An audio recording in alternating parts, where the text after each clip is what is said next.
नमस्कार. आधार card pan कार्डले link करायचं असेल तर करून घ्या, नाही तर काय होईल 31 तारीख तर शेवटची तारीख आहे. समजा तुम्ही नाही झालं तुमच्याकडून तर 1 जानेवारीपासून तुमचं पॅन कार्ड होईल बंद आणि तुम्हाला बसन ₹1000चा दंड. जर तुम्हाला वाटत असेल कसं करायचं तर मी तुम्हाला सांगतो. ते मागचं तुम्ही समोरून पाहू शकता, नाही तर काय करायचं इन्कम टॅक्स वेबसाईटवर जायचं. तिथं गेले का खालच्या बाजूला हे पाहून घ्या ऑप्शन, भरपूर सारे ऑप्शन आहे तुम्हाला, म्हणजे आपल्या कामाचं खालचंच आहे. आणखी खाली थोडं त्या खालीमध्ये 2 ऑप्शन आहे. एक तर तुम्हाला स्टेटस चेक करता येते आणि एका ठिकाणी ते बघा 2 आहे ना, आता ते लाल रंगाच्या बॉक्समध्ये तुम्हाला दिसेल. त्यापैकी पहिले काय करू आपण, लिंक आधार स्टेटस. समजा आधीच जोडून असेल तर मग कायले फालतूचे धंदे करायचे. इथं तुमचा पॅन नंबर टाकायचा, खाली आधार नंबर टाकायचा आणि त्याच्या खाली व्ह्यू लिंक आधार स्टेटस.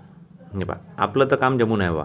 आता तुमचं नसन तर काय करायचं, पुन्हा वापस जायचं. वापस गेले की खालच्या बाजूला आहे ना, आता खालची लिंक आहे ना 2 नंबरची लिंक आधार, इथं क्लिक करायचं. इथं क्लिक केलं की मग आपल्यासमोर 2 बॉक्स दिसते, पॅन नंबर आणि आधार नंबर हे दोन्ही टाकायचे आणि खाली व्हॅलिडेट करायचं.